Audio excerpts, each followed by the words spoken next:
Good afternoon. First of all, I wanted to thank you, Luke, and I want to thank the press for being here today. My name is Omar Khawaja.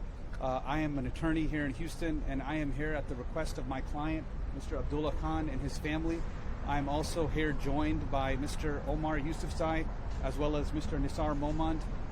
Both of them are leaders, community leaders in the Afghan American community, and we are here today in front of the Houston Police Department to demand justice for a victim of a senseless and vicious crime, Mr. Abdul Rahman Waziri, who was killed on Tuesday night here in Houston.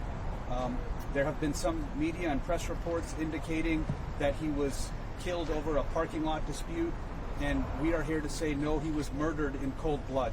And we are demanding that the Houston Police Department escalate this investigation and get this family some justice. The killer is still out on the streets. He has not been arrested. There have not been interpreters from the Houston Police Department sent to this community where this murderer resides, who still lives in the same area as the victims.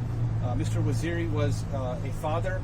He was a father of two. He has a 9-month-old and a 3-year-old now who are left without their father. He was also a husband to a wife, Miss Malayla Waziri, and they are still residing at this apartment complex where this killer is roaming free.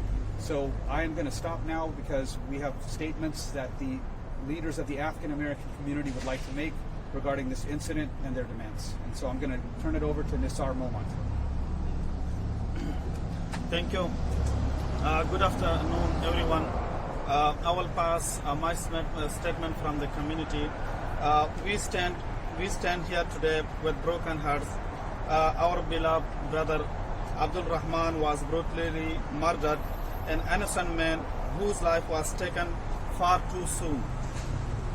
What is even more painful is that the person responsible for this horrific act is still walking free, which is not acceptable. No arrest has been made and no justice has been served. We demand that the authorities act now. We call on the police to arrest the murderer without delay and begin the legal process to bring justice for Abdul Rahman and his grieving family. Every day without action is a day that justice is denied. I will repeat again, every day without action is a day that justice is denied. Abdul Rahman was not just our brother, he was a hero. He served alongside American Special Forces in Afghanistan for many years, risking his life to protect the very freedoms we value today. He stood for truth, loyalty, and courage. He was an ally, a patriot, and a man of peace. We ask the media, human rights organizations, and public officials to stand with us, speak out, shine a light on injustice. Help us make sure that Abdul Rahman's sacrifice is not forgotten and that his mother is held accountable under the law. Justice delay is justice denied. We will not rest until justice is done. Thank you so much. My name is Omar Yusufzai. I'm one of the community leaders. I'm here on behalf of the family, on behalf of my community. We want this murderer out of the street. He needs to be out. He needs to be put in where he belongs. The family is devastated. The whole community, everyone in the community is basically thinking that if this is happening to us, then what should we do? On behalf of the whole community, we are here. It's just not even a fraction that showed up today. A lot of people want to come, and we told them not to come over, but we want justice. We want peace. And the shooter still lived in that apartment complex. And the shooter, basically, the shooter was. I think he moved out, but he initially was there for a few days. The blood was still cold. The blood was still not washed out, but he was still living there. Yes, he was there. And so what does that do to basically the psyche of everyone else? It was a really it was a bad situation. It was psychologically demoralizing everybody. Basically, everybody was afraid that if the murderer is living amongst us, he killed somebody yesterday and he's back here today. So everybody was, yes, affected psychologically, really bad.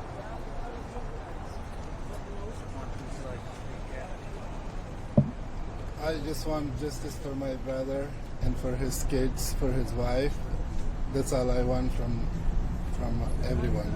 Tell us about your brother. Is he from Afghanistan originally? He was from Afghanistan and he was working with special forces, and he was doing everything for his family, for his life, and he came here to be safe. And here, when he came, this happened to him. He's really innocent.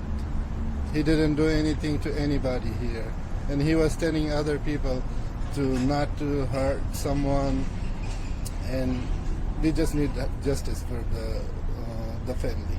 Was it during the Afghan withdrawal the withdrawal from Afghanistan that he came over? Yeah, he came in the horrible situation. He left his wife and kids behind, and they come after my brother arrived. After a few years later, the wife came and joined him here, and then he was happy. He thought he has a good life here, but it happened now. After surviving all of that, after escaping what he did, only to be murdered right here on American soil where he thought he was safe. I mean, talk about that. He probably thought he wouldn't have this issue. Yeah, he was here like very happy, and he was always saying like, I have a good life for my kids, for my wife, for myself, and we are safe here. But here is not safe for nobody. 9 and 3, his children are 9 and 3 years old. Yeah, the oldest. 3 and 1. Oh, 3 and 3 and 1. 1. Boys, girls, Both girls. both girls. What is the family asking from law enforcement? We want justice and we want the guy to be arrested. And he was walking in front of me. That's unacceptable. Has the family received any kind of information from law enforcement? Have they been in communication with No, nobody came to visit the family at all. Speak to what the shooter will probably say. This was self-defense. Why wasn't it self-defense? No, this was not a self-defense. He was in the video that we have. He was running into his car and grabbing gun, and he was provoking the fight. In the video, it shows like he was provoking the shooter was provoking the fight. Yeah. What's it like to lose your brother in this way, just on a personal level? Sorry. Just for you losing your brother, what's that feeling? I'm feeling very sad. I'm feeling very sad about the two daughters and his wife, and I don't know what will be their future, and everything is just sad. What do you think your brother would think about the way the police investigation has been handled? I don't know. I have not seen anything that they've done so far. And the shooter is walking in front of everybody, even the community, the neighborhood. Everyone was scared of him and afraid of him when he was walking. I mean, does any of this feel like your brother served this country, obviously? Does it feel like a bit of a slap in the face, for lack of a better word? Yeah, my brother was like helping and fighting for freedom, and when he come here, he thought I made it and I'm safe here with my family and kids, but that not happened. So what would you tell Houston police officers on this case right now? I want they follow up the case and arrest the person and take him to further investigation. Gotcha. I had a few questions for you, if you don't mind answering. Yes, sir. So, just kind of walk us through your understanding of everything that transpired that day. Yeah, my understanding is that Mr. Waziri was doing what any resident of the apartment complex would do in the evening. He was checking his mail, and that his car was in a section that the shooter felt may have been obstructing his parking.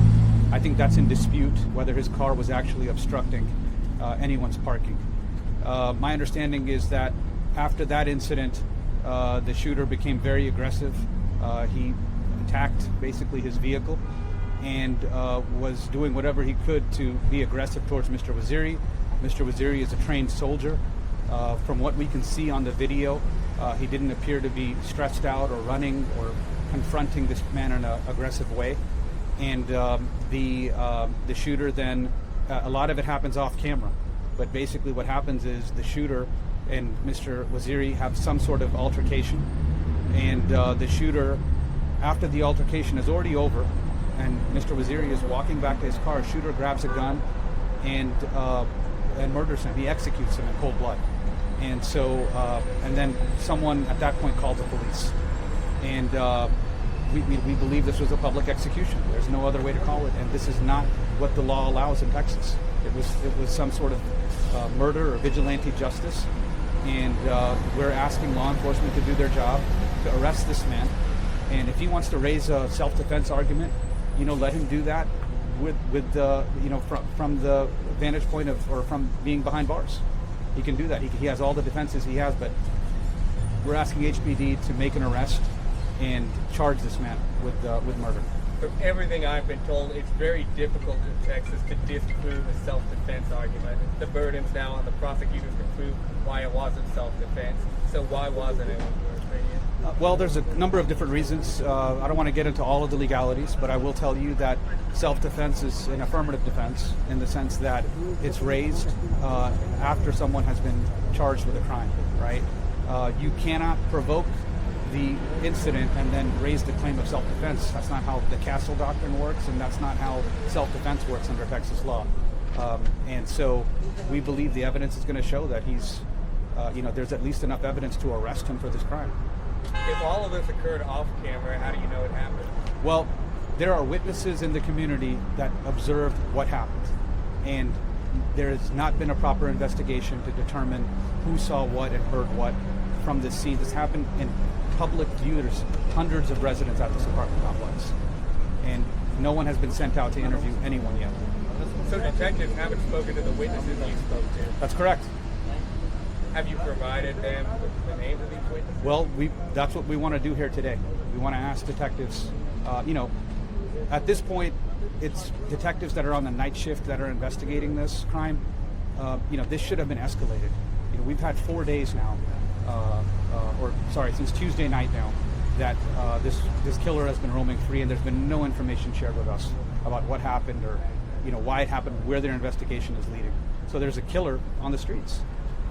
Do you think language barriers have posed any issue in the investigation? I hope that it's something as simple as that and nothing else.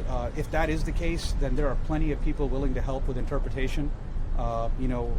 Some of these members of the African community were interpreters themselves for U.S. forces overseas, so that shouldn't be the problem. And in a city like Houston, Texas, you should have plenty of people that speak multiple languages. Yeah. And so just from the outside looking in, how's this investigation looking like so far? I mean, do you think they're trying to solve that? Well, I think there needs to be more work done.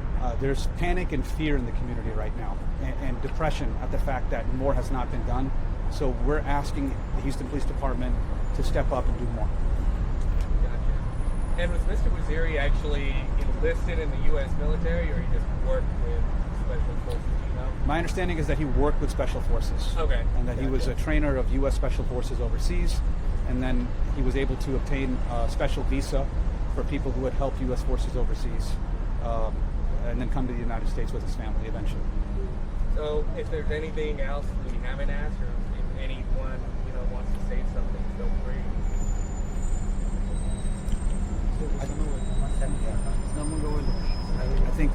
I think everyone has said what we need to. We're actually going to go and try to talk to someone now at the Houston Police Department and see if we can get some action. Okay, great. Thank you all for your time. Thank you so much.